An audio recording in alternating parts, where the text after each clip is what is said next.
નમસ્કાર, હું દીપલ. આપ જોઈ રહ્યા છો ગાંધીનગરની સૌપ્રથમ web news channel live Gandhinagar. તો આવો નિહાળીએ આજનું જીવતું ધબકતું ગાંધીનગર લાઈવ ગાંધીનગરની નજરે. ગાંધીનગર તાલુકાના ચંદ્રાલાની શ્રી જ્યોતિ વિદ્યા મંદિર હાયર સેકન્ડરી ખાતે શાળાના કોમર્સ વિષય શિક્ષિકા ડોક્ટર જાગૃતિબેન બારોટની જૂના શિક્ષક તરીકે અમદાવાદના વાસનાની એક્સપેરિમેન્ટલ હાઈસ્કૂલ ખાતે બદલી થવાથી શાળામાં તેઓનો વિદાય શુભેચ્છા સમારોહ યોજવામાં આવ્યો હતો.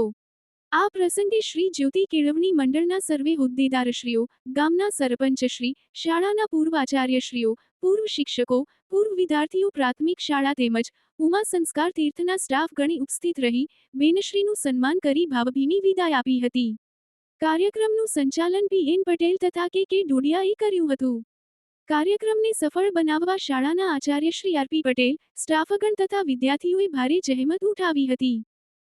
ગાંધીનગર સેક્ટર 17 ખાતે ટાઉનહોલમાં તારીખ 27 એપ્રિલ 2025ના રોજ શ્રી માધવ ચેરિટેબલ ટ્રસ્ટ કપડવંજ, શ્રી બ્રહ્મ સમાજ ટ્રસ્ટ મહેસાણા અને અનંતા એજ્યુકેશન ગાંધીનગરના સંયુક્ત ઉપક્રમે હાલ શ્રી એમ.એચ. વિદ્યામંદિર ડભોડામાં કાર્યરત એવા આચાર્ય શ્રી ડોક્ટર વિનોદકુમાર બી. પાંડેને પર્યાવરણ સંરક્ષક એવોર્ડ 2025 શિક્ષણ મંત્રી શ્રી ડોક્ટર કુબેરભાઈ ડિંડોરના હસ્તે એનાયત કરવામાં આવ્યો.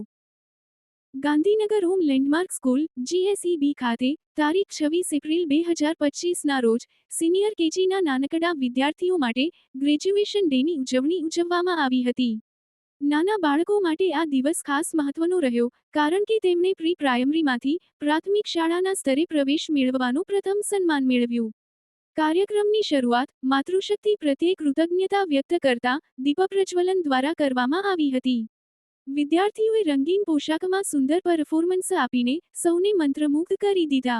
દરેક વિદ્યાર્થીઓએ ગ્રેજ્યુએશન ગાઉન અને કેપ પહેરીને સ્નાતક બન્યા તેવો આનંદ અનુભવ્યો હતો.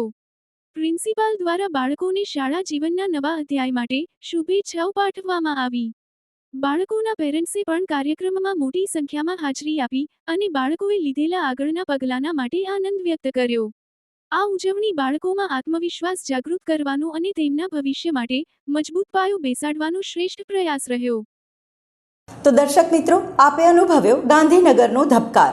આપની આસપાસ બનતી આવી જ ઘટનાઓની જાણકારી અમારા સુધી પહોંચાડવા માટે સ્ક્રીન પર દર્શાવેલ નંબર પર વોટ્સએપ દ્વારા અથવા ઈમેલ આઈડી પર મેલ કરીને આપ અમારો સંપર્ક કરી શકો છો. ધન્યવાદ.